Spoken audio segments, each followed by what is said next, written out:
Hello, and welcome to the Rossaround Backstage podcast, talking with artists, technicians, musicians, producers, directors, and all the interesting and talented people that make it all happen for you.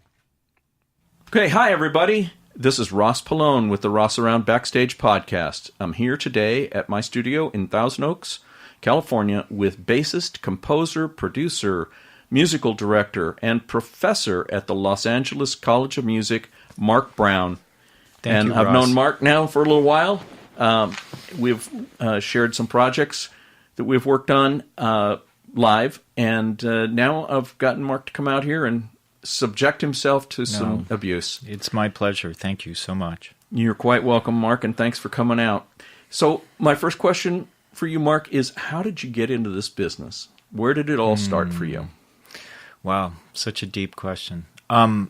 I think about this a lot, and I think about it when I try to explain to my daughter, who's now 21, what my kind of ignition point was with music. And I really have to say, I was born in L.A., and let me put that out because I think that's a unique situation, particularly when I meet colleagues and other musicians that had studied abroad and then came to Los Angeles, or maybe they lived in other cities.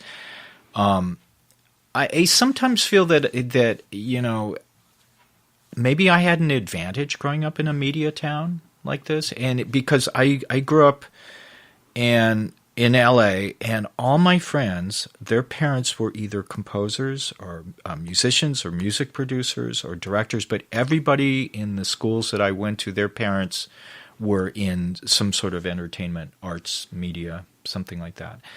And my next door neighbor, I lived next to John Williams and his family. And So you must have lived like in Encino or somewhere like that. No, I lived in just near UCLA. Okay. And it was interesting because the kids that I grew up and the members in my garage band were just genetically, they were amazing musicians. And it's kind of like swimming with sharks.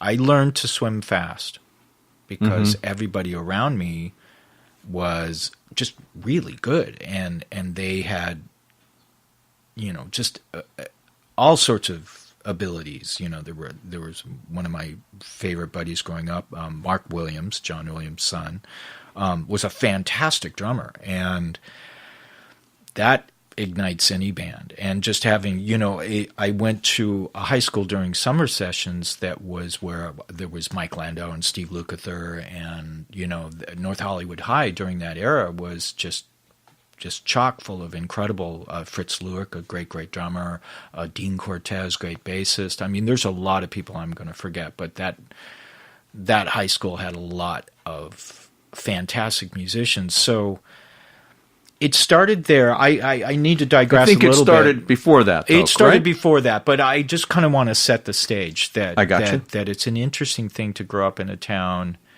where I didn't think about it at the time, but you just grew up and your buddies were just and that good, and if you wanted to hang with them, you just had to do everything you could to be as good as they could. But anyway, it started earlier than that. It started with the good fortune of having a piano in the house, and I think that was such a fortune. I actually had two pianos in the house. So there was my dad was I learned later he was quite a good pianist, and it wasn't his profession. He was an executive at Lockheed because he came to get involved in the aerospace industry. Just having a piano when I was really young, I remember hearing him play, and although I never understood, or at that time when I was young, I didn't like the music he played on the piano. It was very chord melody. He kind of played the piano like in the style of piano arrangements for vocalists. There were really a lot of voicings, a lot of complexity, but no riffs or anything, but a lot of chords. And I didn't understand when I was really young. I just, it was just kind of like kind of corny and sort of strange. But we had a piano, and when he wasn't playing it, I would sneak into the living room, and it was fun to sneak into the living room, because I think if it was more available, I don't know if it would have been as fun. And I literally remember at age maybe 5 and going into the living room was kind of that space where it was understood you don't go in there and you don't make a mess. You know, I had older brothers and sisters. That's that era. My parents were the same way. You had the living room. It was kind of like a museum. Yeah, and you don't go in there except for when company comes over. We didn't have plastic on the lampshades or anything like that, but it was definitely not a room that was populated every day. But I would sneak into the living room, and that's where my dad's grand piano was. And he had a nice piano. It was like a 55 Steinway, I think it was an M or an O, I don't know, but a nice 6.5-foot piano. Yeah, that's a nice piano. And that alone, had I known, it would have definitely been an indicator like, oh, he's serious, you know, because that's a big investment. And it was positioned correctly in the living room that, you know, someone knew what they were doing. And he had just files and files of sheet music. And I didn't understand that at 4, obviously, but I definitely understood that this thing makes sound and I got to get near it. You say you had to sneak in. Were you not allowed to play the piano? I don't think I was allowed to, because, you know, most of the time my hands were covered in, you know, sticky something, snot, you know, whatever, you know. And my dad was, you know, as I got older and had to negotiate for piano time, I learned that you don't go directly from playing with silly putty to playing the piano. You have to wash your hands, and, you know, because it's real ivory, it's porous, and you know, there's a discipline. But as a 4-year-old, I used to just either love to crawl under the piano while he was playing and listen to the soundboard from underneath and just be amazed, particularly at the bass end of the piano, like the sound of the big single strings, you know, getting hit. It was amazing. Now this is starting to become a plot now, right? Yeah, this is a plot. And so eventually I could get up onto the stool and I could and I remember this exact moment. It was so funny, just opening up the lid to the piano. And for some reason, and, you know, tiny little 4-year-old hands, it was just really like the first strike of the piano. I played a fifth, a perfect interval, just bang. And that was kind of like, I mean, that sounded like, it was just, Lord knows what would have happened if I hit something dissonant or, you know, something like flat five. Might have ruined you for life. Yeah, exactly. It would have been, I'm never going to be a musician again. But I definitely remember, you know, hitting a G and a D or something like that. And it just sounded like, I mean, it's almost comedic to think about that. And I just felt this power out of the you know, bass register of the piano. And I just went, okay, I'm in. Whatever this thing is, that's amazing, because I just, you know, it just kind of stirred my molecules. I didn't hit it the second time, but I'll always remember that first kind of occurrence of like, wow, I made that sound, and that's really heavy, and I feel something, and I'm sure, you know, maybe others will too. I don't know. So cutting ahead, I went to a school that had I went to a parochial school in Pacific Palisades, and they had a great music teacher. They had an organ in the church, and when the 5th and 6th graders were in the choir, we were required every day to go and do, you know, an hour of, you know, services, singing hymns and stuff like that. We got to hang out near the organ pipes, because if you were in the choir, you were kind of north end of the altar, but back there close to the pipes. And I would always jockey to get the seat next to the largest pipes of the organ, because when the organist played the pedals, I would get the, you know, and then again, we've got this low end thing. And I just could not wait till, you know, whichever, I think it was like Wednesdays and Fridays, we would have, you know, longer choir rehearsal. And I would literally push my friends out of the way to get close to those big pipes, the ones that played the reed sounds, or even the ones that were actually encased in wood. And it was, I would just go home, my head would be spinning, and I would sneak in and try to duplicate what I thought I heard in church on the piano. Cut ahead. The piano was the first instrument, and it was really, I feel so fortunate to have that instrument, as whether I snuck into the room or whether it was, eventually I had to have piano lessons. But did you get piano lessons? And I did. And okay. My brother told me later that my piano teacher was hot.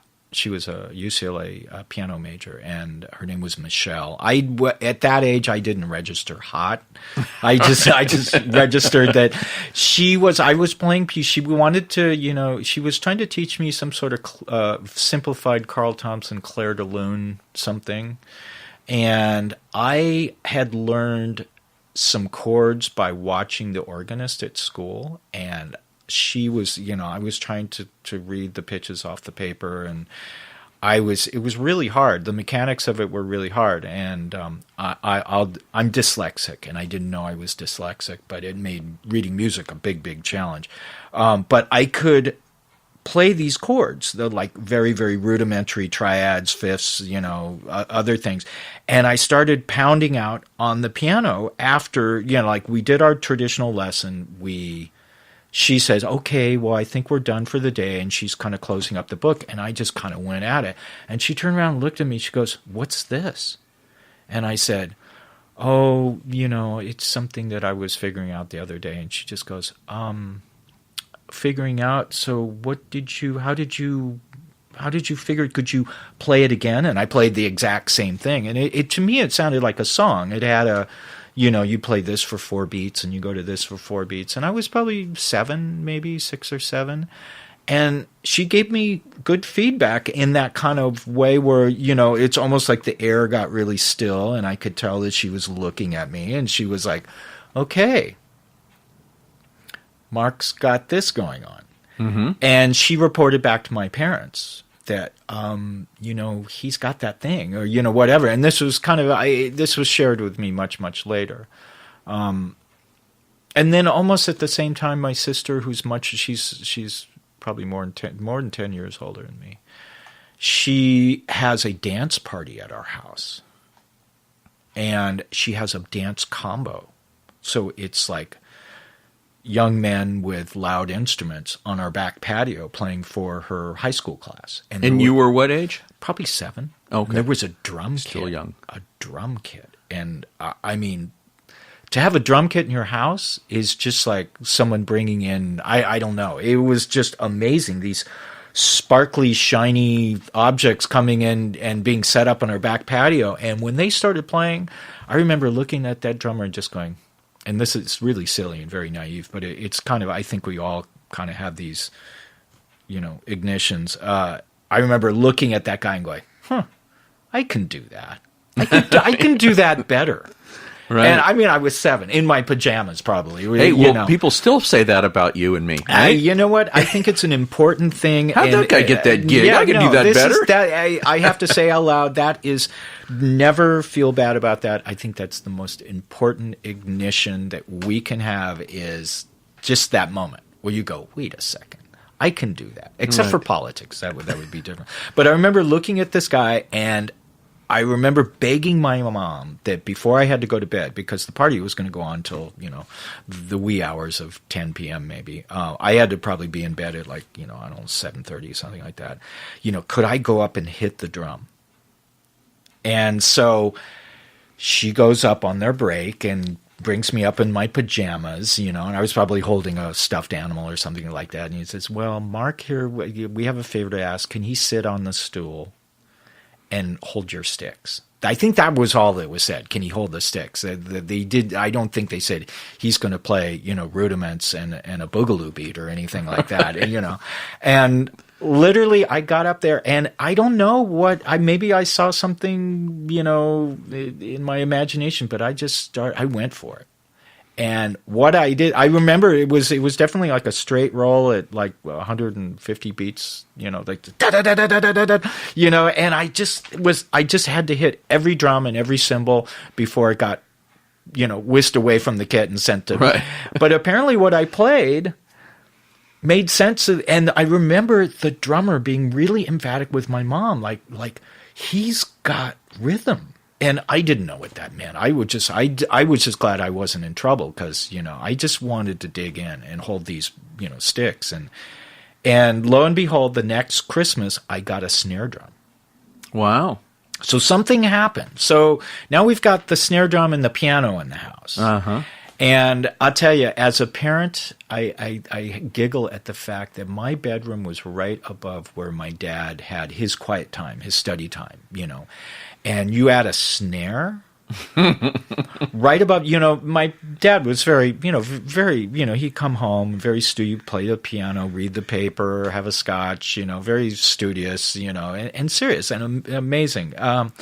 But you add the snare. I mean, my mom would tell stories to her friends, and I would hear this about the plaster falling off the ceiling and hitting him while he was reading the paper in his, wing chair, And I would just go up to my room. And it was so funny because my older brother and sister used to say, when we got grounded, as discipline, they make you go to your room and you have to stay there for a long time. It was my favorite thing because I could just go up there and, go ahead, ground me. I'm going to go upstairs and play my snare drum. Eventually, a Christmas, a birthday, I got a full drum kit. So then it started to get really – and I had an uncle that played in dance bands in the 30s. It used to come around there during Christmas parties, and they would drink, and he would come up and show me rudiments. He'd go, no.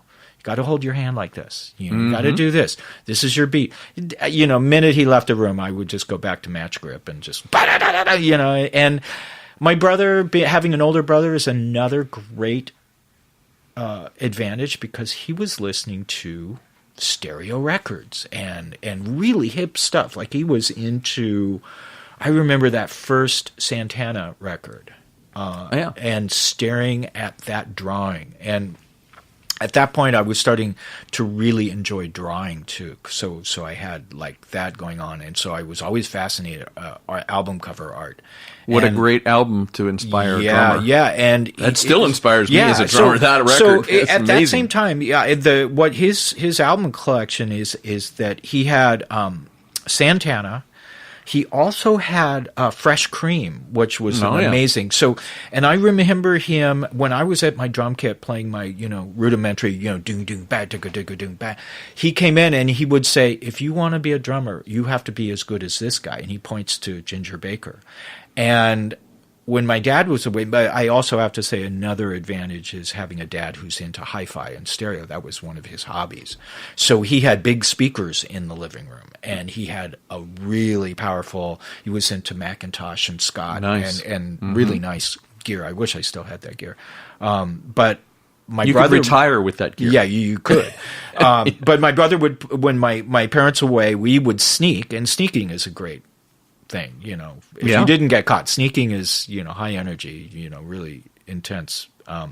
But we would put these records on, and he would seat me in front of the speaker, and I would have to listen to these records, and I would just listen to the drums and the grooves and stuff, and then try to capture it, and then run up to my bedroom and try to play that stuff on the drum kit. And as silly as that sounds, doesn't sound silly to me. I would run into the piano and I'd go, "Oh, what is that?" And you start to, and then add that later with meeting friends that, that became a very normal, that was kind of normal, along with the skateboards and the bicycles and the, sneaking cigarettes and booze and growing up. But we had good garage bands. I think very Pier Taught. And that was one of my motivators into teaching now, was the fact that I love the internet. I think there's so much amazing stuff if you're selective and conscious for education. But I think peer education is a big important. It's part of that. It's like you can learn. I mean, I learned a lot how to play banjo on the internet, but I didn't learn. I fixed my dryer on the internet. Exactly. So we can learn amazing things, but it's out of context in an interesting way until you actually have someone who plays to actually, show you, no, don't do that. don't ever do that. And so I was Pier Taught. I went to my interest in drawing got better and better and better, and I was just one of those kids that just, I just really loved music. I really loved drawing. I got good praise, sounds a little intense, but I got some positive vibes from some educators. But I went to a high school that was AP. Mm-hmm. And AP is advanced. It basically, there's no arts. It's all Latin. It's all algebra. It's like I had to learn Latin, and I was, and so they didn't even have a school music there was program no music program. There was no arts program. And it was really hard. And we had to wear blazers and ties to school.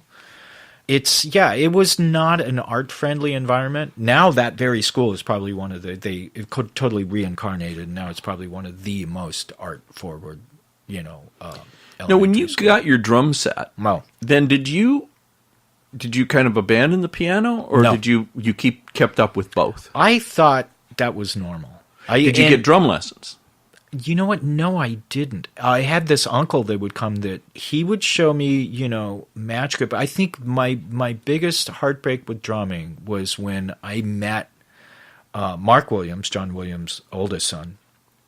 I met him through a group of friends. His younger brother Joseph, who's an incredible singer who sings with Toto and so many other great bands. Mark went away one summer to study at Berklee College of Music in Boston when we were, I think we were not out of high school yet, but he came back such a good drummer.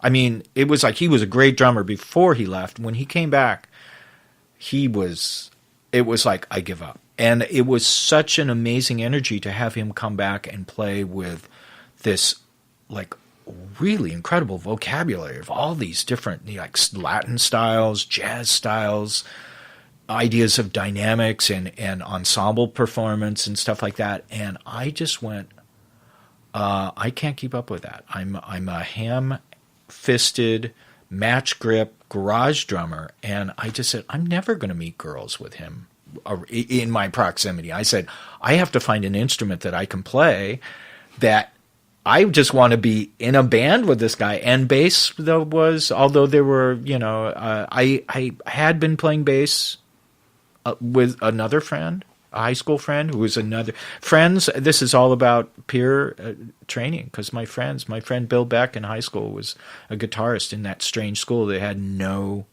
art or music department. There was one cool kid, and he was the only African-American kid in the school, and he was my best friend, and he could draw and play music too, and we were best friends. And he said, hold your hand like this, do that, and he played guitar.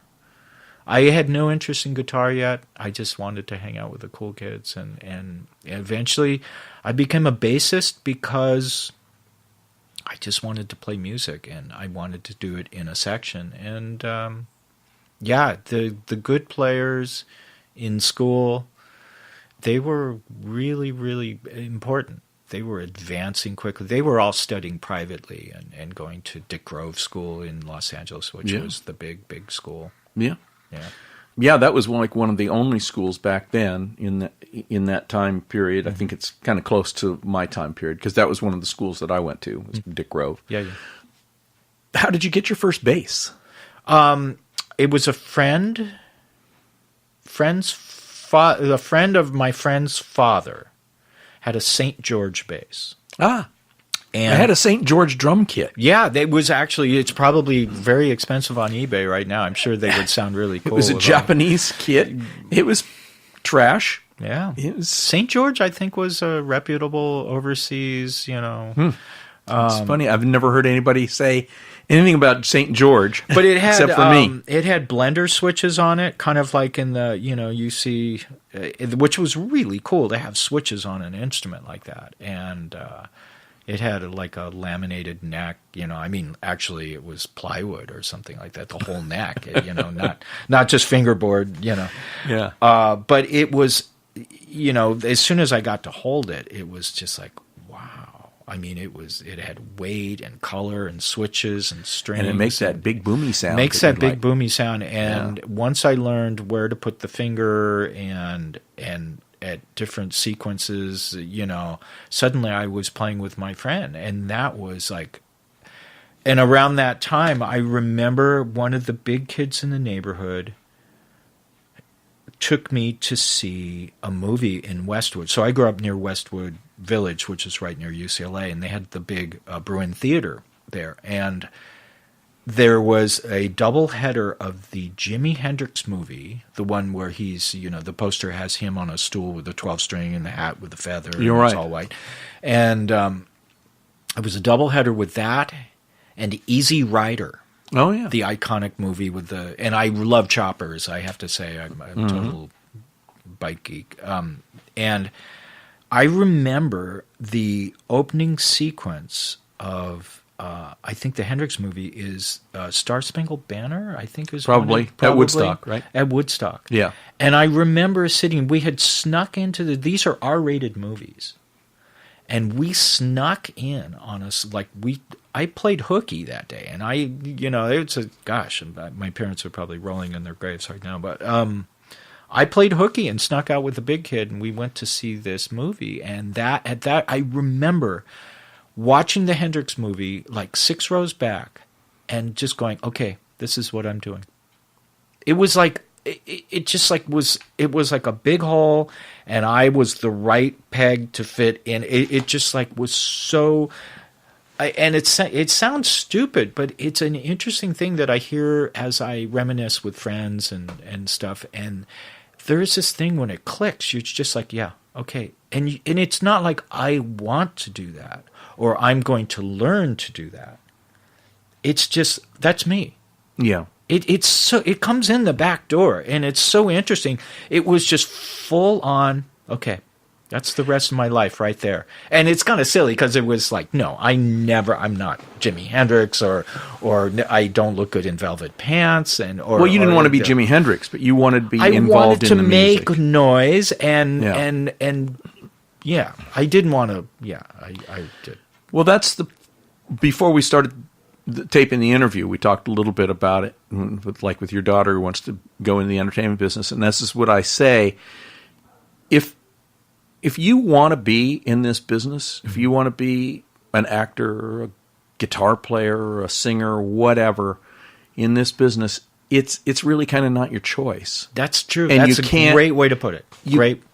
You can have 50 people. Your parents will get all their friends and everybody to tell you, no, that's a bad thing. You shouldn't do that. Yes. You're gonna lose your ass. That's so true. You're gonna end up in the gutter. You're gonna be a drug addict. Whatever.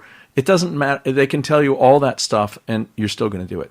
It's that's true. That's why I never I have 3 daughters. Mm-hmm. I never argued with them. If they wanted to play guitar, I got them a guitar. Right. They want to play piano. Here's a piano. All these things, because I figured, well, if they really want to do it, they'll do it. And then what happened was they didn't practice. So then they'd complain to me, well, did you practice? No. So, and if you really want to do it, like you did when you were a kid with your snare drum, you didn't care if you got sent to your room because you're going to go and play your snare drum. Yeah, no, and that's the way it is. If you really want to do this, you're going to do it no matter what. Nobody's going to stop you. It was such a draw. I mean, it was it's so interesting because I'm still a practiceaholic. I call myself a high maintenance musician because now my life as a composer. I'm a decent one-man band where I have to keep up my imagination and facility on a couple instruments, whether it's a strummed instrument or keyboard instrument and, computer skills and stuff like that. And it's funny that my wife notices, she just goes, you'll come home from a 8-hour recording session. And the first thing you do is you'll say hello, and then you go into your studio and start playing. And it kind of sounds creepy, but it's honestly. But I think that's what it takes to be really good. It's an interesting thing. It's a component of me that my parents died when I was really young. I was definitely not ready. I was 15, 16, just barely 16. And without digressing too much, I have to say music was the one thing that I could. It was the one like rock in my life. Was like, as much as all the weirdness and the relatives and the sympathy and the friends kind of, it's just like there are so many interesting things that happen when you're really young and you don't have that tether, you don't have family, this is pre-college, and everybody was so worried about, what's going to happen to him, and it's so funny because the one thing that was so stable and so comforting in a way was definitely my music and my art. And that was me, and as much as relatives would come and say, well, maybe you should go away and do this, or maybe you need to live with so-and-so or whatever. It was like, no, I had that. And this is totally fine. And I'm really blessed to have good friends at that time that were also, they were older, but they were working musicians, and they kind of were a good reference point to, wow, what's a normal working musician? And there were a lot of songwriters, but it was interesting because at the end of all that, I never, people now as an adult, people come up to me in social situations and they say, what do you do? And I say, well, I'm a musician, or I'm a media composer, or whatever. And they're just like, I feel like telling them I have no choice. Or they ask me, how did you get into that? Or, because maybe they have a career that's, they work to make money, and then the rest of their life is spending that money they, got from working. Me, I'm in it, and it's just like, and I'm not making the money they are, but I have no choice. And I think that comes up a lot with my professional friends, is like, you know what? Yeah, we endure the ups and downs of being self-employed artists, but man, you don't want to buy shoes from me, or I would love to make an excellent cappuccino, but it's it's going to have some grit in it. It's not going to be but yeah, we have no choice, and it's a really strange little segment of the population, and I grew up with that. So from that first, whatever it was, sitting down at the piano playing a fifth interval, or seeing a movie, or just having the good fortune of having friends that were just doing it, it just got into my fabric, and it's what it is. And it wasn't a choice. I didn't ever choose to go into music. Mm-hmm. It wasn't like, it was like, it was revealed to me. Right. It was like someone just turned a page in the book and said, and there's you. And I just owned it. And that doesn't mean I mastered it when I saw that. I mean, it's a long, long journey. I will never feel like I've mastered anything, but definitely that thing that after a long work day, I'm not done. I don't, I get excited. Like, the harder I work, the more excited I get about going and just going, wow, today I recorded this song, and I found this new, or so I don't know, just something filled my imagination, and I can't let it go. If someone didn't tell me to go to bed, I would be up all night. Wow. All right, so you're dedicated. You are dedicated. I guess so, without even thinking about it. So after playing the piano, then playing the drums, mm-hmm. then you finally got the bass in your hand, which mm-hmm. is what your main instrument now. Yes. Did you get bass lessons, or did you go to college, and did you go to a music college? It was peer training. All my friends who were going to school, I went to art school first. Right after my parents died, I went to Cal Arts. And it was interesting. Cal Arts was a very new institution at that time. They mm-hmm. were just kind of, and it was way over my head. As far, I had good skills to be a cartoonist. I got a gift of being able to draw, but that was a vocational school that was really more of a master's institution where one would get probably more of a postgraduate studies. Mm-hmm. Now now they have a much more diverse ground level, but they had an incredible music department, a world music department, and that was really attractive. So one of the first actual formal music education was actually going and jamming in their world music African drum ensemble. And although I wanted to be a bassist, they didn't have any formal basses, but they had this one young bassist named Edgar Meyer come, and he came to the school, and he, as you know, he's probably one of the very, very best upright bass, acoustic bassists in classical and bluegrass and newgrass, whatever. I mean, he's just, I can't overstate his prowess on his instrument, and probably one of the most intelligent, funny people ever.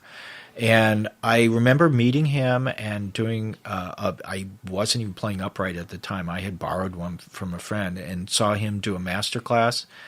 And that was kind of my first ass kicking on a formal, and it just then again sort of showed me like, okay, if you want to do this, you got to be this good. And it was scary because he was like a freak show of talent. I mean, probably one of the world's very, very best double bassists. And that was a scary moment because I remember driving home in that silence of awe and just going and then picking up my bass and, playing some note that probably buzzed or wasn't in tune and just went, holy heck. And I started my journey at probably 17 of just, I'm going to spend all my waking hours I'm going to go through books. And I'm going to absorb. At night, I would go to the Baked Potato and watch as many scary fusion musicians as I could. And I would go back. And it was interesting. After my parents died, I was sleeping in my car. Unfortunately, there was kind of a period of like my parents' house had to be sold, and there was bills to be paid, and I had this opportunity to go to this art school, and I just didn't want to be weighted down by all the kind of heaviness of probate and what happens after death and stuff like that. So I just literally just went and lived with friends, and I lived in my car that was parked in their carport, and I went to Cal Arts, and then eventually I started going to Pierce College to study. It's kind of a funny story. I studied art at Pierce College, and my teacher was Matt Groening. Now, Matt Groening is the Simpsons. This is long before. Oh. He was working at BAM, Bay Area Music Magazine. He had the end cartoon. He was doing Life in Hell, and it was before Tracy Ullman show or anything like that. And he taught printmaking. And he was the most cantankerous, unhappy guy I've ever met. He goes, I don't know why you guys want to go into art. This is crazy. You'll never make it, And then, literally within months, he's like probably, And, he's had a pretty good career. Yeah, and he looks great. I saw him at a Chiat Day event a while ago, and I was just like, oh, my God. I couldn't even go up to him and tell him that story. But, it's kind of a silly thing. So formal education. Yeah, but a lot of peer education, a lot of, I couldn't afford to do, I didn't have a money or a scholarship, but I really had talented friends that would say, you should check out this book. And I'd go and I would either, make copies of it in art school. There were a lot of copy machines. So if I got my hands on one, I could copy the Rufus Reed book or any of maybe the Ray Brown book was really good. Just starting learning, chord structures and walking bass and rhythms and stuff. And then, my super talented friends bringing all this into the stew of just like, oh, wow, you can do this, you can do that. And just being in great bands, it's just laughable, the talent that was around me, and they were so sharing. They would come up and say, no, don't think of it that way. Think about it this way, or put your finger there, or maybe you should check out this melodic minor scale and kind of understand how that works, and can you harmonize off of that, and the concept of it's all related. And I would learn it on the bass, and then try to get my hands on a piano, and I would go, oh, wait, I was doing this on the piano.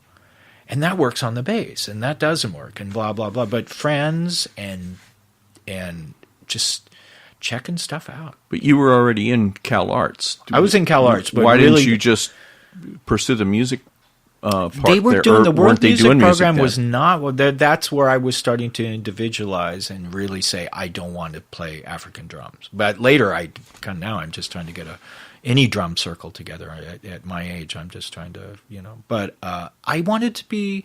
I thought I was ready to be a funk, jazz, rock musician, and what they were doing. They were really aligned with the dance department, the theater department, and it just was like I wanted to be playing with my band. I started to get into bands that had the vision of being signed, which in LA is a. So I had this I was included in a couple bands that, we were going out and playing in clubs and wearing our very best clothes and shining our instruments beforehand and to go out. And this was probably around the era, the what I call the Pages era in LA. So this would probably be like 1985, 86, something like that. Okay.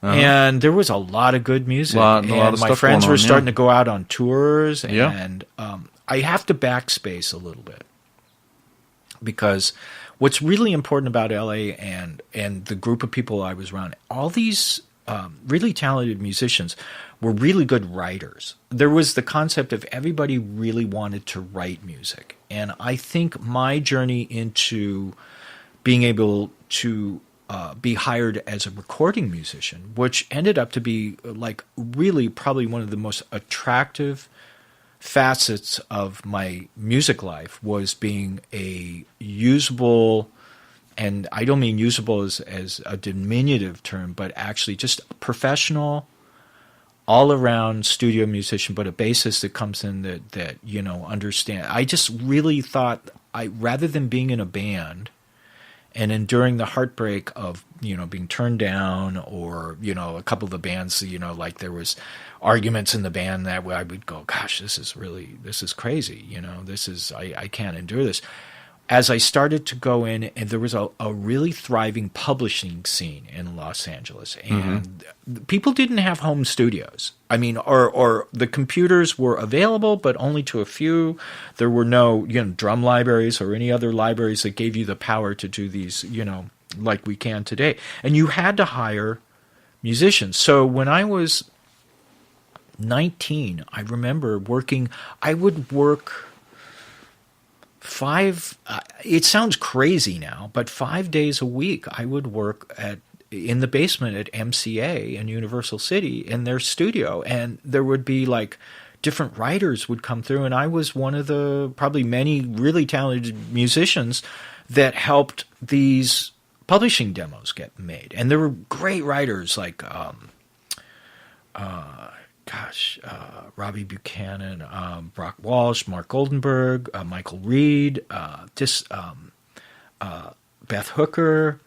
It was a really, and so many talented engineers too. And it was really, that was the way, if you were a good writer and you had a publishing deal, you needed musicians. So I would go, and at one time I actually had a parking pass, and I would go and it was so fun because it was just like one song you were a rock song, next song you were doing a funk song, and what was on the airways was Back in the High Life Again, the Steve Winwood record, sure. and really getting in touch. And even now when I listen to, what did we listen to? Celebrate Me Home by Kenny Loggins. I remember putting that in the Al Jarreau records and just so in awe of George Hawkins, of Abe Laboriel, David Hungate, and then still having my wig blown off my head from Jocko and Stanley Clarke and Willie Weeks and discovering Jamerson, like, oh my God, that's why,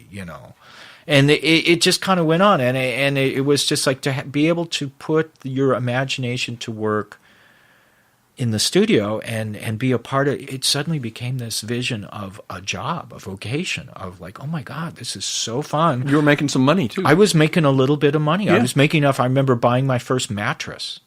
I remember just being like, oh my God, I'm big. I bought a box spring, a frame, and a mattress and brought it home. I was kind of, it was definitely a big shift from sleeping in your car to being able to, throw down, almost $200 for a box spring and a mattress. And it hit was the big time. I was big time. Yeah.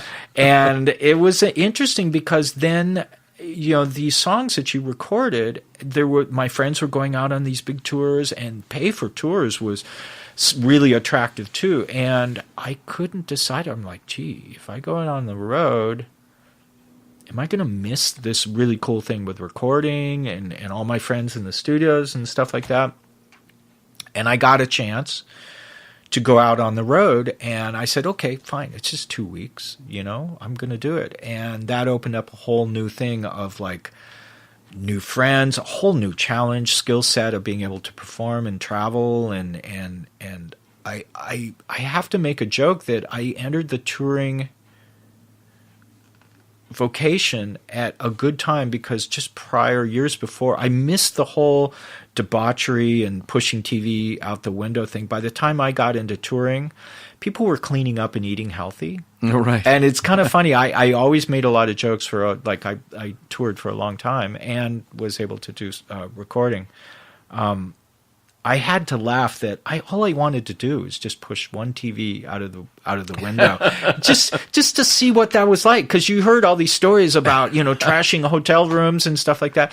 But the thing is like, whenever I got the bug to like, okay, I'm going to mess up the comforter in my room or I'd usually stop and go, oh, this isn't nice, because that poor woman's got to come in here and clean it tomorrow. And I would, no, I didn't I'm one of those people that puts all the trash in the trash cans in the hotel room. I'm the same way. I kind of absolutely the same way. Make the bed before I leave. I tip the housekeeper if I can afford it, and it's just like we have the same gig in a weird way, but nowadays it's flat screen TVs, and even if you pushed it out the window, it just wouldn't. You could probably. It's not the same of a tube exploding. No, it's nothing. It would just go plap, and that would be it. They would buy another for $49, and it just doesn't have the debauchery. Now, who was the band that you went out on tour with that first time? I thought I did some research. It's Times 2.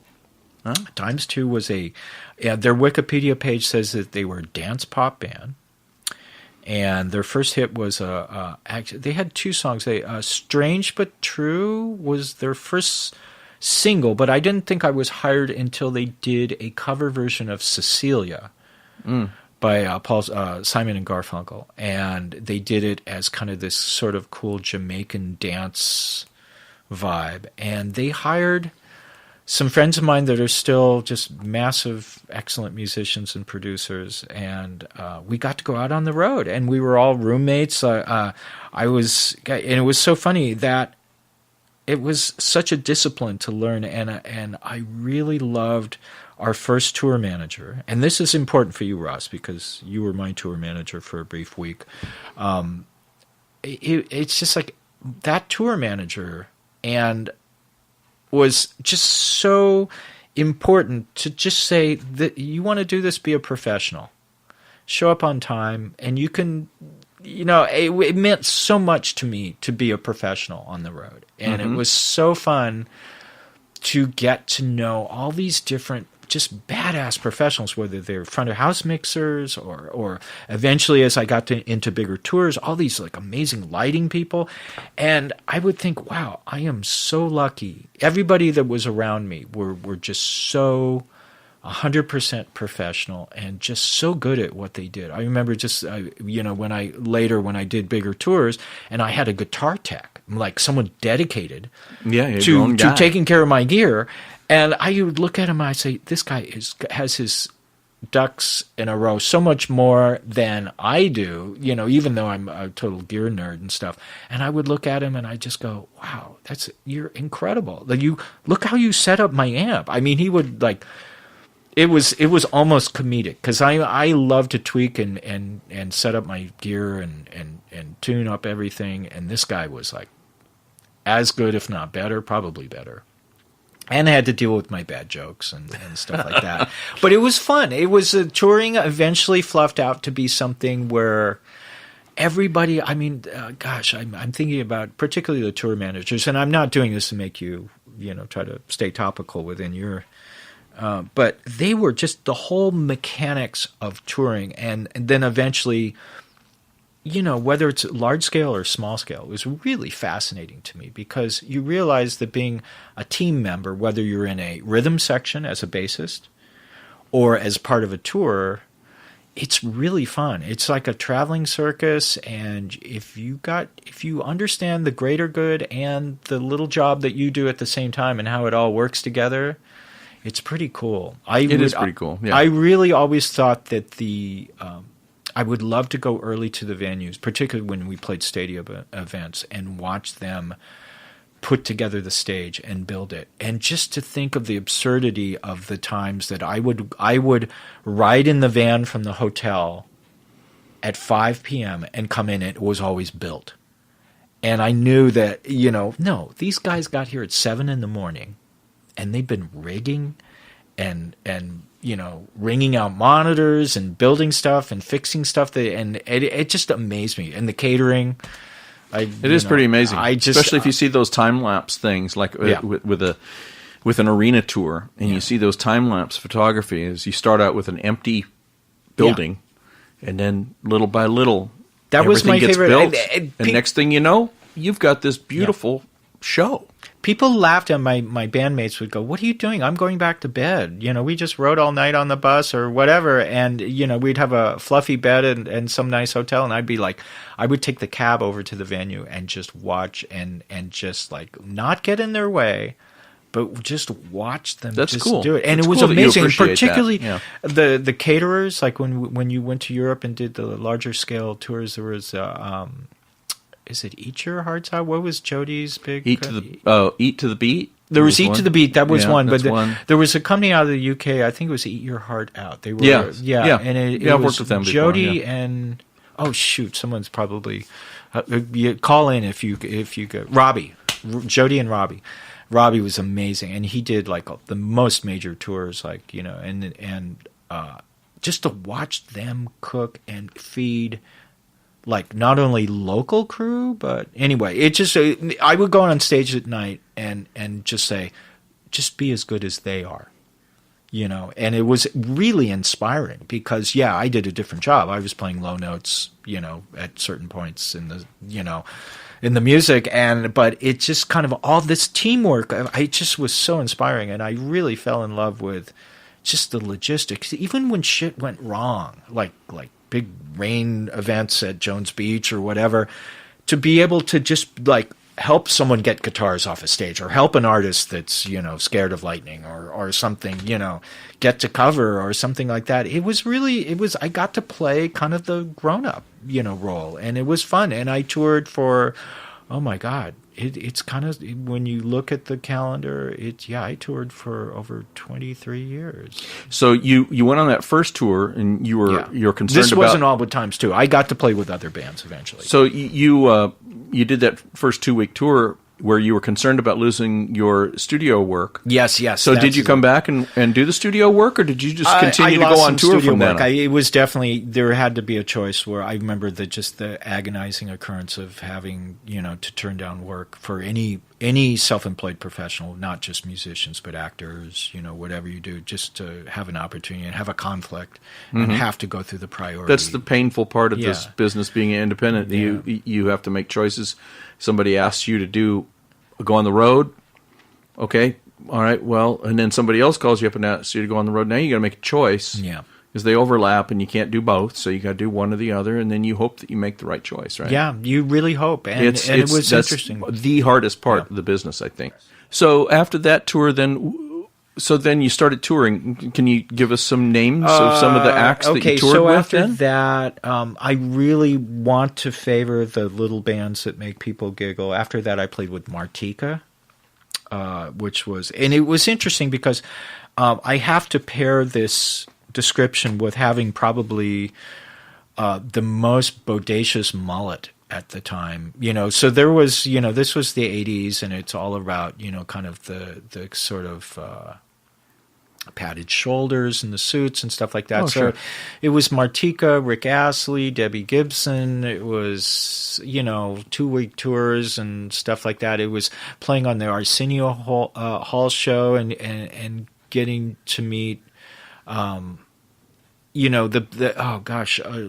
everybody at Center Staging now basically came from the Arsenio Hall show, which they came from SIR in Hollywood, and having all those Johnny and Jan and everybody that, I grew up at the same time as all these guys, and everybody went off into their own field, and just sort of, as I was touring and playing these things, they all became, they kind of grew their brands, and they suddenly became, I think Center Staging is probably one of the best in Los Angeles right now. I hope they still are. I think so. Yeah. I don't tour as much. I know they're doing more varied media and video production at their places, but it's kind of interesting because these were all characters that, as I started to tour with more bands, let me see, I did a couple gigs with the Thompson Twins. So let me see where, I think these were they weren't super long tours. It's kind of funny because if someone asked me hey, what was your big break in becoming a bassist or a touring bassist? I have to say being a sub for a friend was a really big, it kind of put my name in the pot, so to speak. Mm-hmm. It wasn't immediate fame, but the sadly departed Eric Presley was a great writer, producer, bassist, played with Cher. And he couldn't make a gig for whatever reason. I've heard different stories, but they had a huge show in Las Vegas at the, what was the big theater there? It's long been torn down, and now they probably built a pyramid or fountain there. But did Caesars have the big? Caesars, trying to think Caesars is still room. there. Yeah, there was a big theater room, and basically HBO was filming 4 nights of Cher with Wild Animals. It was her the MGM, probably. It was probably the MGM. Yeah. Okay. Because the MGM is now something else. Yeah. I don't remember. I think the theater had been torn down, but I remember Eric called me literally 4 days before they went to Vegas and said, "I'm not doing the gig. Can you step in?" And didn't say, basically couriered over a cassette of the set. And it was scary because I had never done anything on that scale before, and I did a good job. I wasn't, but enough that people kind of looked over and said, "Wow, who's that?" And I met a lot of great musicians through making myself available as a sub, and then that eventually led to another tour. Sure. Now, I never toured with Cher, but I did do 4 nights, and I did get to see the tattoo. Uh-huh. And, it was interesting because at the time on talk shows, that was a very, very controversial, the fact that she had a big tattoo on her backside. Mm-hmm. And she had this, and that was a wild show. And I was very young, and I'd never been around pyrotechnics or wild animals or dancers. So I was just like, isn't that a little tight to be on? Oh, shit. Well, what you just mentioned, it is so important in this business, especially in I would say in the touring business, is to be out there. Yeah. So, and like you mentioned that you used to go to the Baked Potato and hang out and stuff. Yeah. That's a big thing. I remember earlier in my career, because I was working so much, I really didn't have to look for work back in the 80s and stuff. Yeah. But one of the things I didn't do was go out and hang out. But now I still don't go out and hang out very often, but just the fact that even if somebody calls you to sub for 1 gig or 2 gigs or something, that's how you get more work. Because you go and you do this gig, all of a sudden you're going to meet 10 people that you didn't know before. And you show up in a situation where you're helping people out. You're a problem solver. It's an interesting thing, and I teach when I have bass students, and they're very curious about how can they ignite their career and get that going. And I say, and I really, although there are other occurrences that happen, being a sub leaves. If you're a good sub, and it's not easy to be a good sub. And I mean, sub is a substitute. So you're going to basically come in and play someone else's role in a band or whatever. And that is very tricky because everybody wants the guy that usually does it. So you have to come in with a sense of humility and expertise, and don't talk about yourself too much, which is hard for me. Come on, I had to beg this out of you. Come on. No, you didn't. I do this every day. But it's really interesting. But you have a potential to leave a really good impression. And right. So if they need a substitute again, you're going to be the guy. Tour managers talk. And somebody, I remember, I'm trying to think, who was Cher's tour manager at the time? Very, very scary guy at that time, but he was Bon Jovi's tour manager. I'm trying to think. Really, really. But eventually ended up to be one of the nicest people. I met him on other gigs many, many years later. Basically said, hey, that went well. Because it was interesting. They were just fearing that this was going to go wrong, that this young kid that no one knew was going to come into this very, very, the liability was really high because it was a big production and Eric couldn't do it. And they were taping an HBO special. So, and as if, at that time, I know Cher had handpicked a band that she was very, very fond of, that they looked great, they played great. The auditions, I remember the auditions for weeks. I didn't ever got to audition for the gig. Eric just had the gig for a long time, and he was I respected him so much for his, because he was the MD, and there was a complex gig. It was showbiz, a lot more showbiz than a regular rock band. A regular rock band because of her. she was a Vegas kind of performer. Oh yeah. And that was fun, and that kind of gave me a little bit of sense of the bigger moving circus sort of idea. So later when I did kind of more creative production or human rights campaign or Amnesty International or Women Rock or all these different... Those are things that you were the MD for. Later, much later, but it kind of, I'd seen it before, and although those events are always different and complex, I kind of knew there's going to be a lot of people and your communication is important, and you just kind of had an idea of like, okay, it's not just about your bass part. You really have to be a communicator, and you're here to facilitate everybody doing, even if it is your focus is the band on stage. I really reveled in being that good team member and making sure that I hired the most talented people and made it as easy for them to have a good time and be their best. Actually, be their best was a default for all of the people I hired. Yeah, I'm sure but if everybody knew what they were expected to do, well-fed, and good opportunities to laugh, it was fun. I'll bet. Now, one other thing before we talk about other stuff, you mentioned about being a sub. This is something that hits close to home for me for many reasons. You should never be trying to steal the guy's gig. No. Because that happens. Yeah, it happens. I think in the back of your head, you're kind of thinking you want to be good enough to have that opportunity, but you're a good enough person to say no because and it's interesting when I was on tour with Melissa Etheridge, when my daughter was born, I missed a date or two. Thank goodness it was kind of the B market tour. There was a date in Biloxi that I couldn't do, and I hired as a sub one of my favorite bassists, and I was really gritting my teeth because it was an easy call to make I loved playing with Melissa, and not letting her down in any way was important for me, and I wanted to bring someone in that just was badass, and just did a great job. But after you sew it up and get the plane ticket booked and the music for them, then you start going, uh-oh. Wait a second. You might not get to come back. He's really good, and But you were the good guy. You're the good guy in that.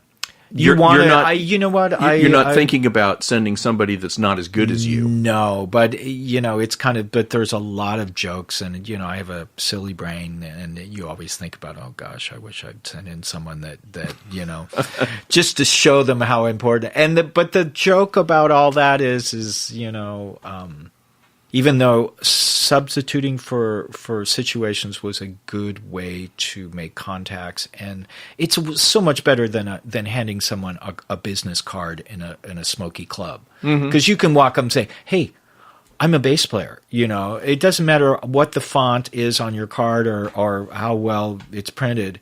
they don't get a sense of you until they see you in a stressful or professional or just a situation that reveals a lot more than a handshake. And I hope I always get a opportunity to do that, because I spent a lot of time by myself growing up, and I really have to laugh about how awkward I am socially, and how my wife says, she goes, well, you're an introvert. We went to an event last night where literally I just stood by the cookies the whole night and just, Why not? Yeah, exactly. But there were really nice people that would have been fantastic. And she literally had to drag me away from the cookies and force me to talk, like almost holding my jaw and moving my, and it's, I get music head. I have a over rich imagination but networking and if you get a good chance to do your best, even under pressure, people remember you, and they might not hire you the next day. You don't want to take anybody's gig, but maybe further on down the line. And it happened for me. Well, if somebody leaves, if that guy voluntarily leaves the gig, well, that's a possible gig for you. Now, so you worked with Melissa Etheridge. Any other Simple Minds people? Oh, Simple Minds. That was a really fun band. Cool. I like that band because I like that band.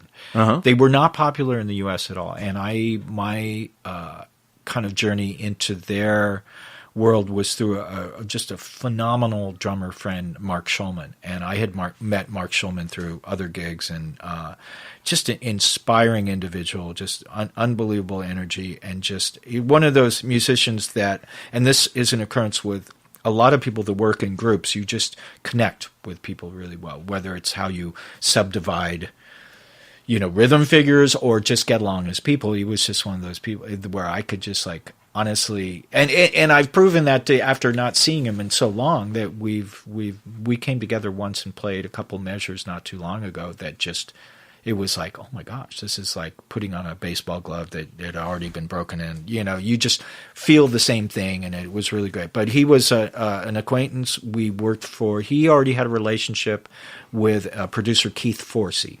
Mm-hmm. And Keith Forsey produced some of my favorite rock records. And through Mark's just recommendation, and I'm very thankful for that. I got to play with them and met Jim and Charlie, and they had they've always had phenomenal musicians. Malcolm Foster was their original bassist. And I got to hang out and record a record and be a part of that experience, and for long enough to the record I played on, I kind of have to cough when I say this, but it's Good News from the Next World was the one record I recorded with them, and we did it. It was prior to the Mitsubishi Digital Machine, but we did it on what was it? Was it prior to Pro Tools? It was Sound Tools. Soundscape. Sounds or something. It was a really There was a Soundscape. That was a disc-based recording. Yeah, he had a Apple Quadra, and this is Charlie Burchill, the guitarist in the band. And Keith was always to tape, and they had a couple Ampex or Ataris linked together. And we did a lot of recording all over the place. Eventually, Keith liked to party and listen to music very loud, and the joke was eventually we blew up every monitor in Los Angeles and had to go elsewhere. But yeah, that was really fun because they're serious writers. I mean, just like really, it was just fascinating to see a band work on that level, and even though they were best friends forever, there was a camaraderie. They were really serious about what they did. And that was fun. And that kind of led to other people would kind of go, oh, you played with Simple Minds. Well, maybe you could come try out for this. Yeah, people, credits can make a difference sometimes. Yeah. And I feel that as humble as I feel about just the bizarre occurrence of being able to do that, it did lead through Keith and other people to recommend me, hey, if you should try out this guy, and I go in and I would play and if it connected, and I got to move to another peg, and it was like, you would just, and wasn't always up. Sometimes it would be sideways, but I never noticed. Every experience, whether it was a very simple, organic production or something very fabulous and famous, it seemed to engage me 100%. And it's, I love recording, and I learn, I just love songwriters and helping tell their stories and stuff like that. That's really fun. Christopher was a great. So you toured with Christopher, and that's how we met. Yeah, because I think that was just a short period. Like a week or something, I wasn't the right fit, and that was very obvious. But I was clinging, as I was there for his fantastic songs, and one of my and to meet you, I mean everybody. It was fantastic to play with Dave Byer, which is honestly I would. I would. Yeah, he's a great drummer, and he's a musician that just inspires me, and I click with him in such a way where we played in Melissa Etheridge's band together, and we had the wonderful occurrence to walking out on stage and playing in front of 600,000 people at Woodstock, which was in '94, and that just bonds you. It's almost like fishermen that might go through some expedition. You go through a storm that is you just barely survive, and you catch fish, and you come home. I feel like the time that I had with Dave. Funny analogy, because Dave, it was a point in her professional career where she was on an upswing, a very strong upswing, and we were happy to be included, and we got to play like a lot of really fun events. So like, a lot of televised TV on shows that I loved, and got to play Grammys, and I left Wilson Phillips out. That was my first Grammy performance. But back to Melissa and playing with a friend, it was wonderful to play with Christopher Cross and kind of reconnect with Dave, and having recorded some of the music that we toured with. And every night that we would play Sailing, Christopher, I mean, a lot of my friends actually didn't even know who Christopher was. They weren't as old as I am, but my songwriter friends did. And every night I played Sailing, even though, I mean, I have to put it in perspective. I think I only played 3 shows or something like that. But that was a thrill, because I remember driving around my mom's car and hearing that song coming on and just going, what is that? I love that. And then just to cut ahead however long, and you're getting to play that. And I'd look at Christopher, and I'd look down at myself, and I'd say, yeah, I'm here, and this is happening. And don't screw up this bass line, because this is really fun. And just to meet David Mann and all the wonderful musicians that were... Christopher always has grade A musicians, always. He is really very, very picky. Yeah. And it's a funny thing, because I really have to say, I'm sure that my introduction to Christopher, I was the place saver who was, it was like Dave, they were going to the studio, and I think Dave prefers in the studio, this is Dave Byer, the drummer, incredible drummer, prefers to play with a bassist when he's recording a song, because it kind of helps him, I don't know, there's a mechanical thing. Right. And he asked me literally without any airs of anything, hey, I'm going with Christopher in the studio. Do you want to come and just sort of play bass? But I don't know if, like he was like, I don't know if Christopher will use any of your parts, but maybe we could just pay you just a little just to play along. And that's a really interesting, I'm sure there are other people who would just go, fuck. No way. Right. I'm me, and if you hire me, I'm doing me, and you pay for me. I just, for some reason, it was enough of this really weird challenge. Like, no, that's a block away from my house. I'll totally go down and do it, and I'm going to try my hardest, and I'm going to learn these songs.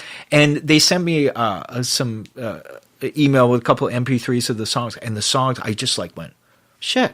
I love these songs. This is amazing. I'm just going to go in and play the way I played. If they don't like it, and literally, Christopher didn't even look at me when I walked up in the studio. I just walked right past him. I just walked in and plugged in. We counted the song off, and we did 8 songs in one day, I think. It was like crazy at Capital B. Did he keep it?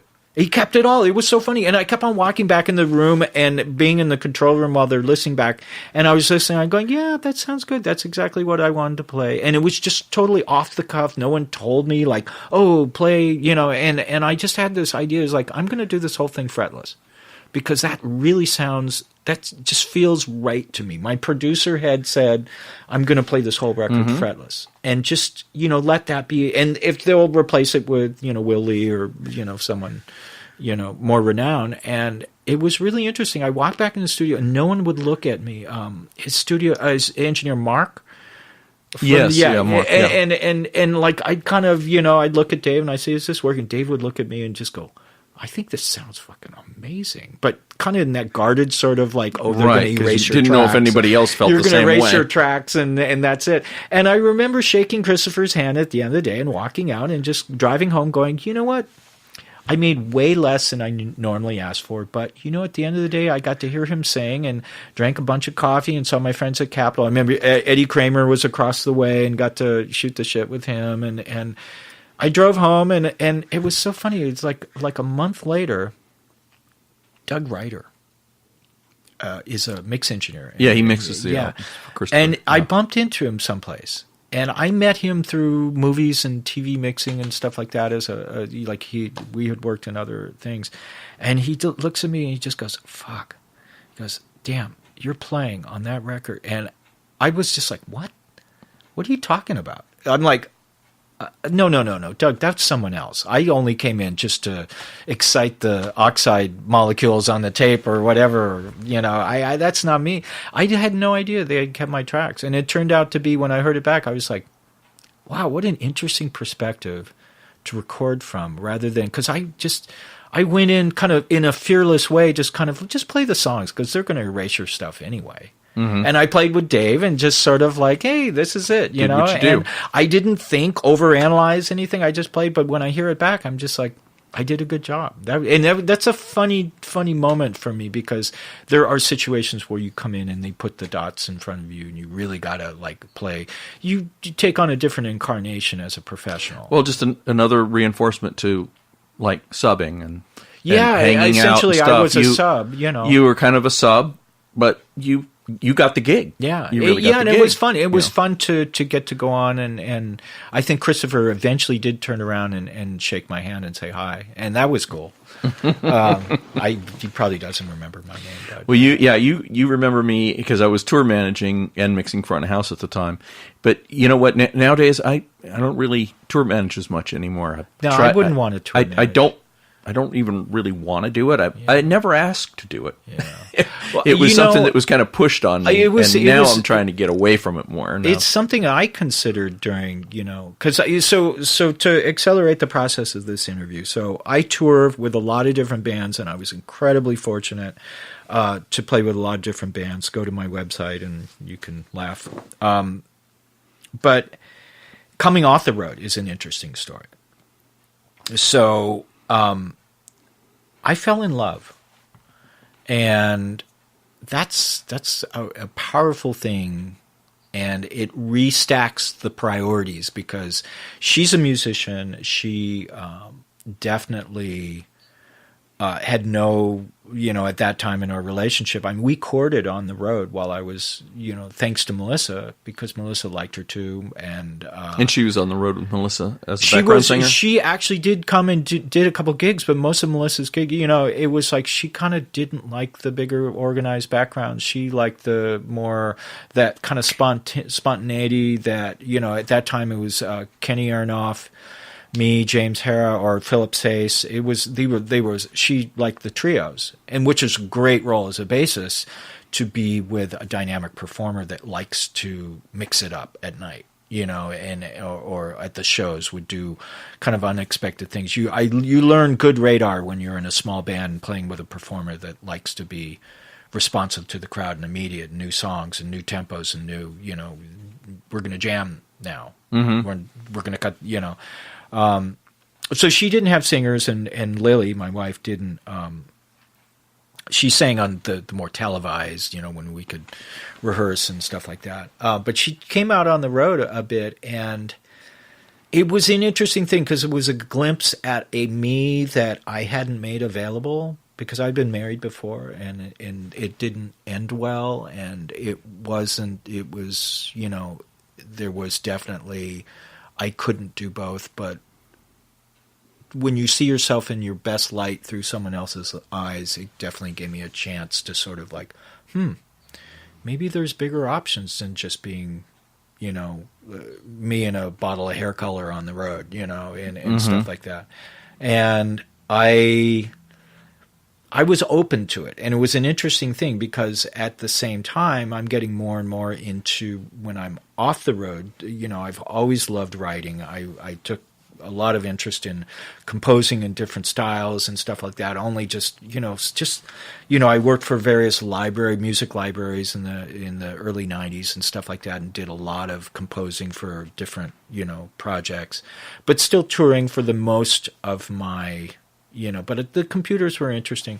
I get a call one day, and I remember I was in Ottawa with Melissa, and my friend calls me and says, "Hey, what are you doing?" And I said, "Well, I'm in Ottawa. And I'm right in front of, where where the locks are in the river, right in front of there's a beautiful theater there." And he goes, "Okay, well, that's cool. I'm in Los Angeles, and I'm working on this kind of show for ABC that's starting." And he's a composer, and he goes, it's called Extreme Makeover Home Edition. And do you think you'd want to try, like, maybe writing a couple tracks for me? And it was kind of this interesting thing. I kind of went, wow, what's that about?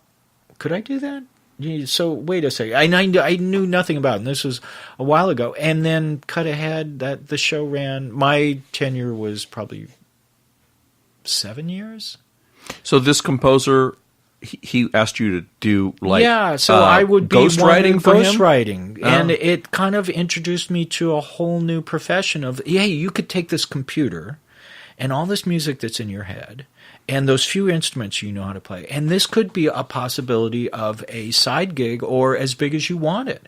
And it ended up being like the most interesting magnetic, I don't know what I'm doing, but I can't stop doing this. Where I got to play bass, I got to be an arranger, I got to add as much reverb to anything I wanted. You mixed, you composed, you understood what it was to work with someone that had requirements, whether it's in the physical timeline of actually scoring to a picture. That was really fascinating to me because I'd always enjoyed that, but never got my hands or feet wet. When you start to do it. Now computers make it so easy for you to mechanically assemble stuff, and you can.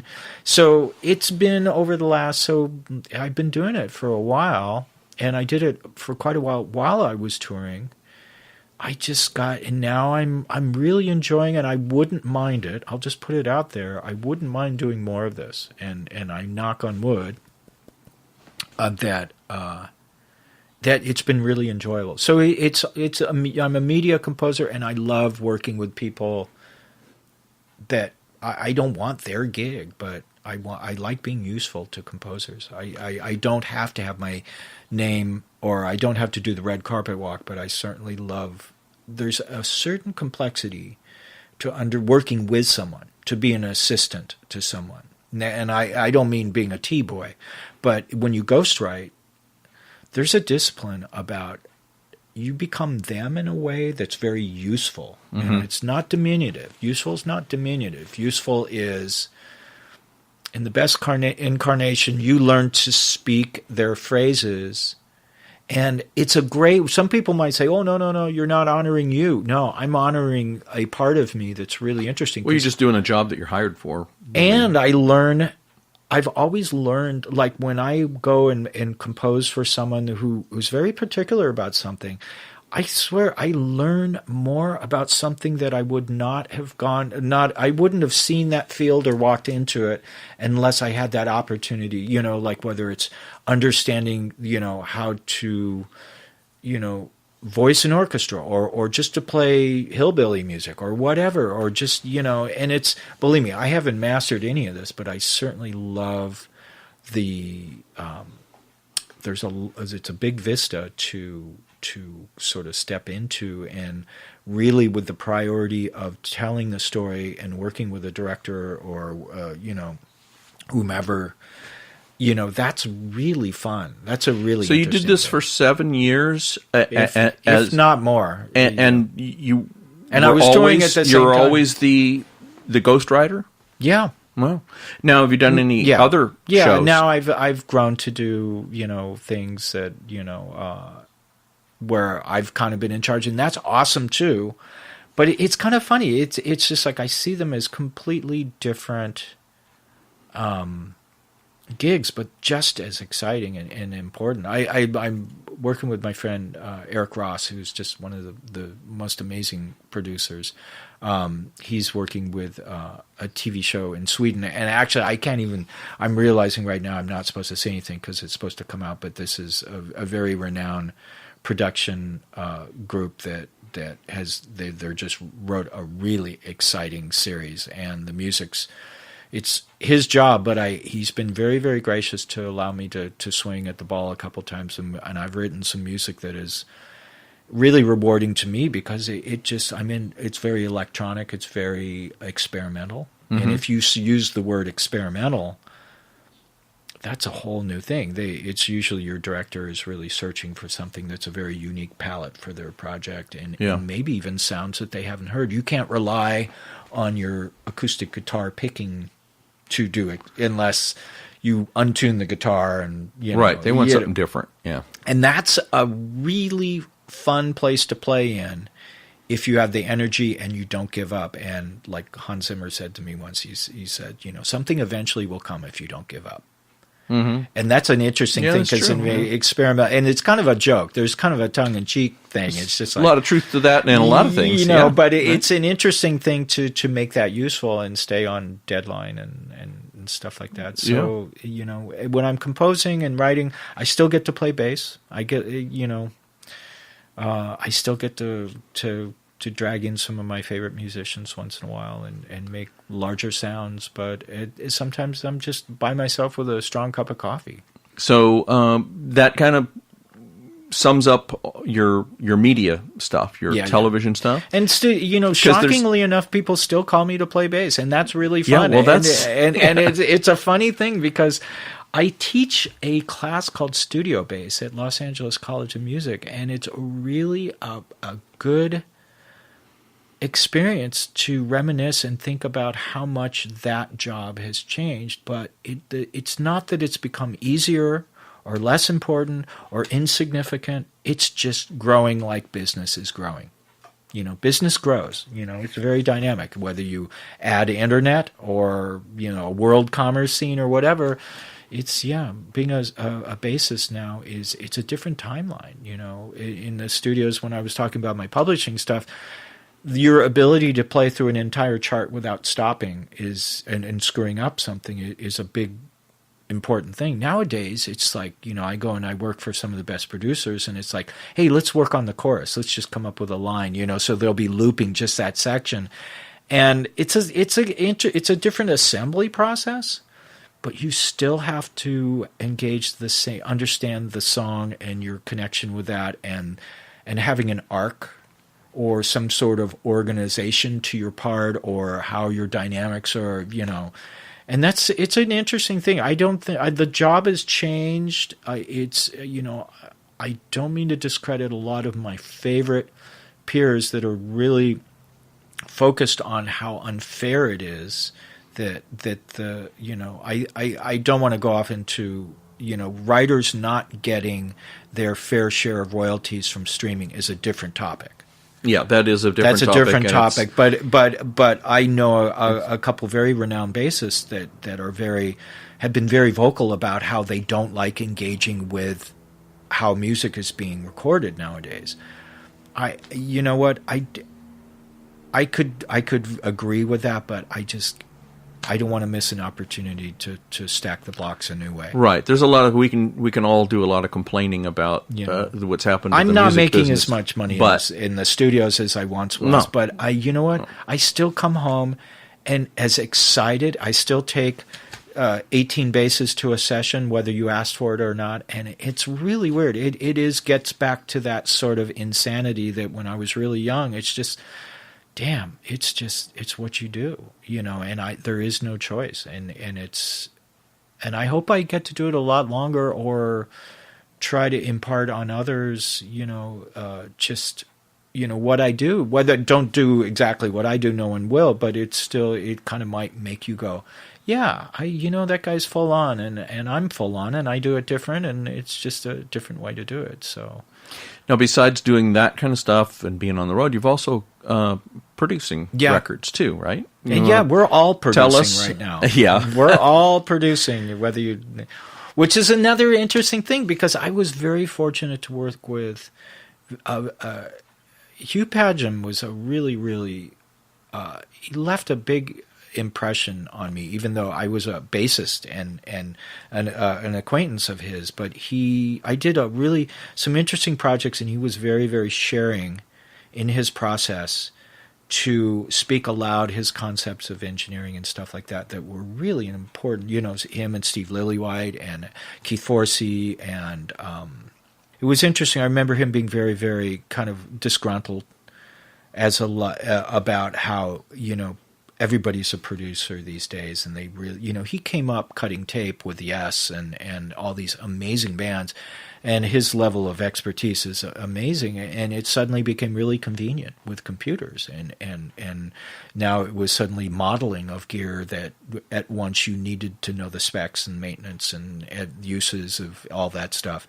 And I had to make a choice immediately. Do I agree with him, or do I was trying to organize my own opinion in my head, and I just realized I don't have a choice. You've got to just keep swimming, and if that takes you through rapids to find a new pool of something amazing, you can't grab onto a log and say, no, I'm going to stop this, because you can't really. Art is, whether you don't get someone's music or whatever, we have no choice. Art moves forward, and if you want to veer off into a tide pool that's happening on the side, you're going to be there for a little while, and that's okay, and I hope that works out.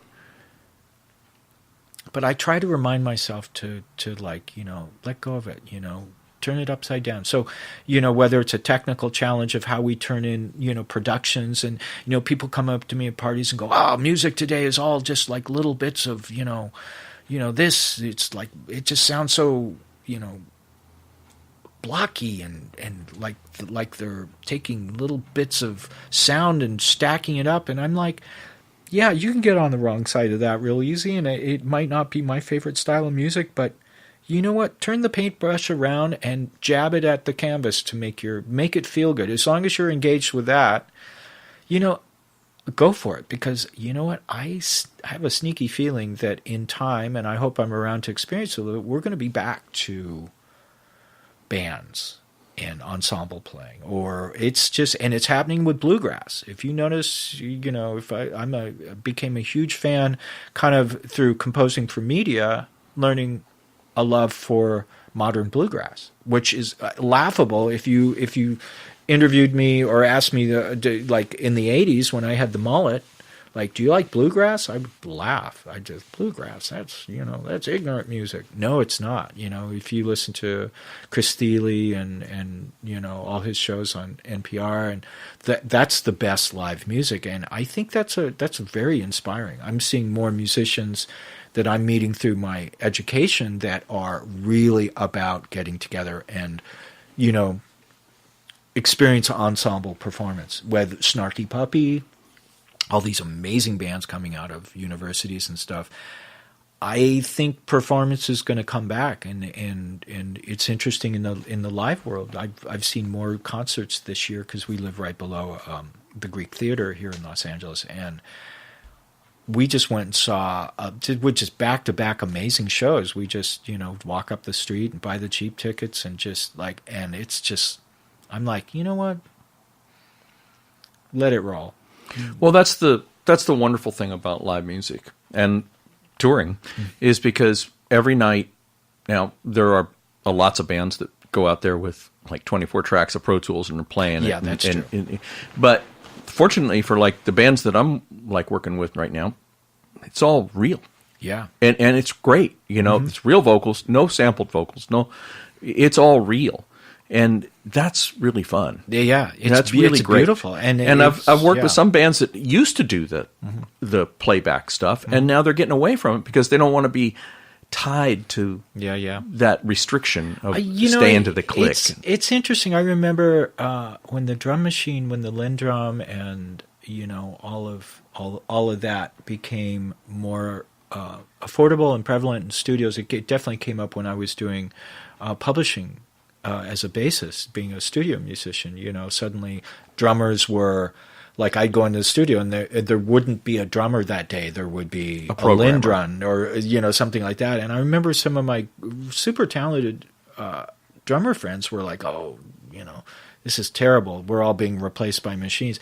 And it's interesting because you introduce a new color on the palette. If you were a painter, your next two paintings, you're all about that color, and then the next thing you know, that color gets to be used with other colors, and then eventually it's just now, it's like. However, we're assembling art, whether it's our sonics are taking pre-made loops and assembling it that way, or if we're actually playing it live, and really trying to capture maybe a different timeline that isn't metronomically perfect or whatever. It's all moving and it's all good. And I really try to convince myself, even though once in a while I catch myself pulling my pants up too high and trying to, have an opinion. It's all in process, and I don't think I can stand on my soapbox for too long. And I really feel that in production with artists coming in and we start to have discussions about, particularly working with songwriters and just really trying to find the right production for a story and or people that come in with very pre-made,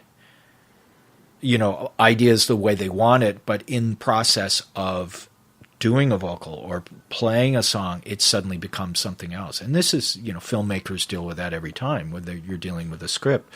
My director friends, we always have that iconic first meeting before they go off for a year to film their project. And we're like, oh, we're going to do it all with, organic orchestra and this and that. And then they go off and the story basically gets rewritten by experience and good acting. And they come back and go, nope, there's no more music. We want to tell it silently. What other bands or artists have you produced that maybe our audience might know about? Probably no one that you would know but about. No, that's not true because you've worked with Kiki Ebsen. Yeah, and produced a record on her. Yeah, that or was more fun. than And one, that right? was that it's. And she's been interviewed on here. So. When you produce someone that you are in awe of, that's a challenge. You don't learn that from the books and the internet. It's really amazing because Kiki's one of those people that she's very, very magical songwriter, player. I think we were talking before we started to interview she was involved in some of the specialty production bands that I put together to support other artists. And she was definitely, I grew to realize that she was such an important part of the whole process as far as her just, not only being, a lovely person, but also just being the most undeniably, instinctively just badass music. I mean, just where her heart leads her music is pretty amazing, and it always comes out. And when you get to produce someone that if they engage you that way, yeah, it's a good opportunity to trip over yourself many times before and that's a great process. You learn a lot in wanting to be true to that, because I think production nowadays, I've got bad habits. I call them bad habits because, and it's almost like a preset. Oh, this will solve this problem.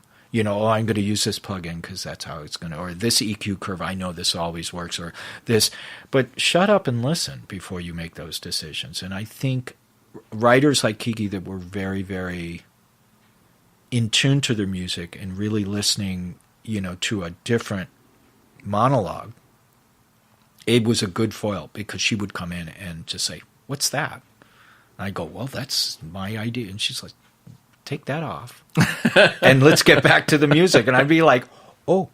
But that's a possible, that's growth right there. And, after working for a writer that, she could have done that record by herself, and she's probably done hundreds since then. But it was a great experience to, one, be helpful in getting, something made, because she was going through a really tough personal situation too, that is resolved itself greatly. But you know what? Gosh, boy, those songs were, losing Kenny and having to mix his voice into a project, oh my God.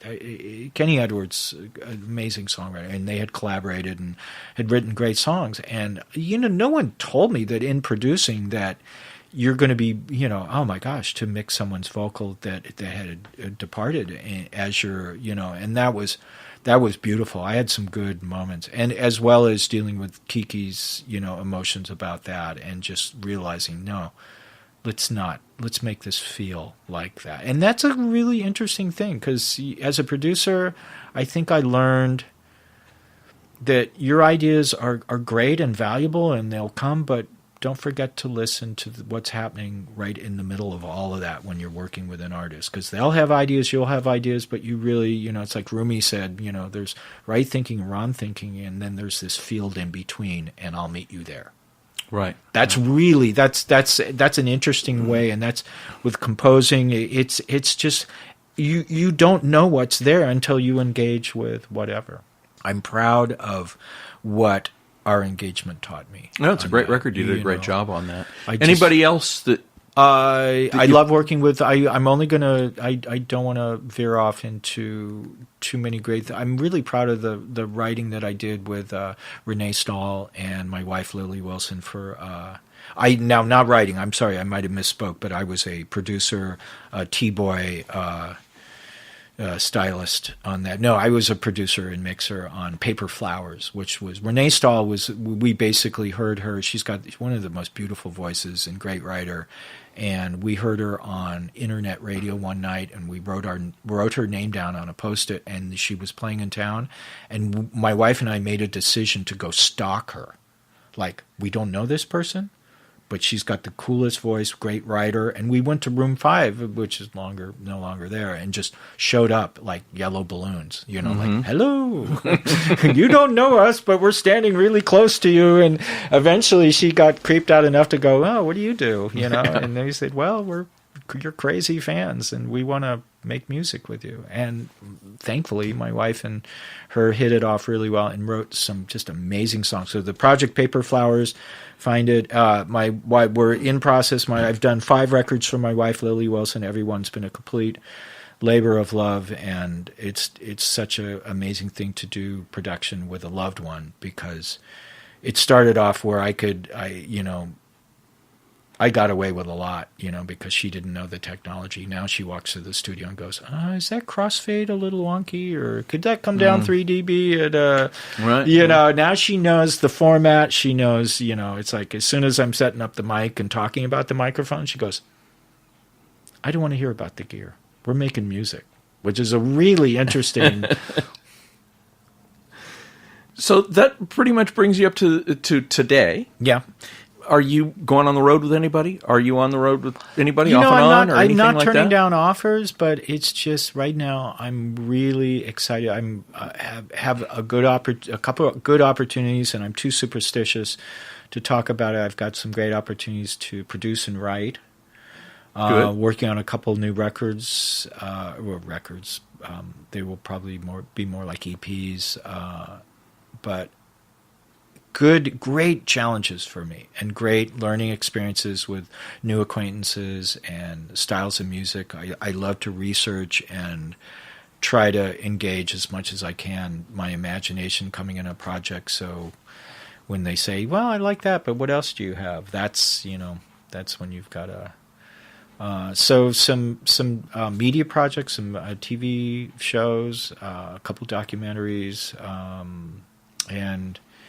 Yeah, that's exciting. So, but currently, right now, the last 2 weeks, I haven't done anything. But walk the dog, and I'm Take out the trash, I hope. climbing the walls. But, you know, it's interesting. What I force myself to do is, even though rather than going to the nervous pity place, which is so easy to go to, that's when I practice. And I force myself and I write down a list. I say, you know, because I own so many instruments that I've played 4 measures on and then put them under the bed, or a synthesizer that was really cool that I didn't learn end to end, or a sample library or something like that.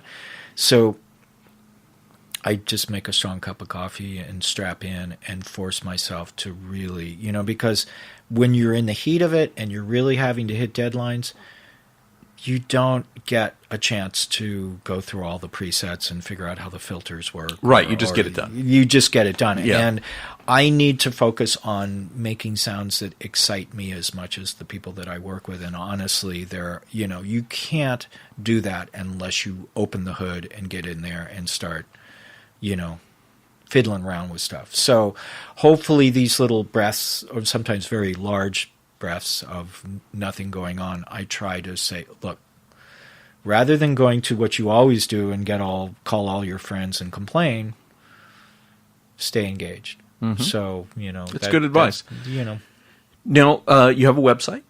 I do. And what is that website, Mark?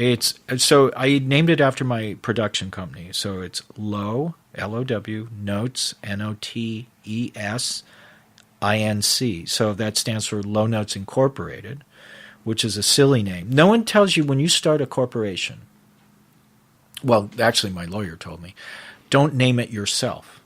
Don't give it like markbrowne.com, because if you get in trouble, if you do something bad, you don't want your name to go down with it. So he, on the spot, I remember we were coming up with a corporation to sort of, you know, have advantages for, you know, just cash flow and stuff like that. He goes, no, don't use your name. You have to have another name.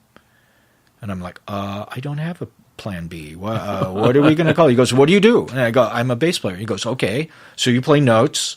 What type of notes? Low notes. Okay, you're Low Notes Incorporated. I'm like, okay, fine. You know, and the next thing you know, it's off to the state and it's got the stamp on it. So it's funny, but until you're trying to spell it to someone, or someone tries to read it back and they're going, is it Lersternler? And I go, no, it's a Low Notes Inc. And it's silly. And actually makes sense when you do see it. Written. It kind of it's one string. Throw you off, most people are low tones, you know. But anyway, there's a million. But if you go to that website, you'll see I created the world's simplest 2-page website. Actually, on a format that is so extinct I can't even edit it. But you get a widget that will take you to my SoundCloud page, and I'm always dropping in just compositions that I've done for, you know, there's a bunch of BBC stuff, there's a bunch of Discovery Media stuff, there's, you know, a lot of stuff that I've done that's been rejected by various projects that it's a good example of, you know, what not to do or what to do, and just because it wasn't accepted doesn't mean it's not good. You know, it's interesting. I had a director approach me a couple of years ago who had just, for some reason, probably was trying to buy pillows online and ended up on my website on accident and ended up listening to a lot of my songs and ended up just reaching out and saying, hey, you know that song, that the 5th one on the list? That's really interesting. Can you write something like that for me? And I just went, wow. So even though they're not buying that one, it was a good, you know, another time, you know, and if I met him at a party and handed him a card, it would have been, you know, in the trash. But for some reason, you know, that was a good, and it was I try to tell everybody, if you go to my website, these are serving suggestions. This is a range of what one person can do with a computer and enough coffee. You know, so there's orchestral stuff, there's broke down, crazy, dramatic stuff, and a lot of different energies and stuff like that. But it starts the conversation, and it's a good way to sort of, you know, if someone asks me what I do, it takes a long time to explain.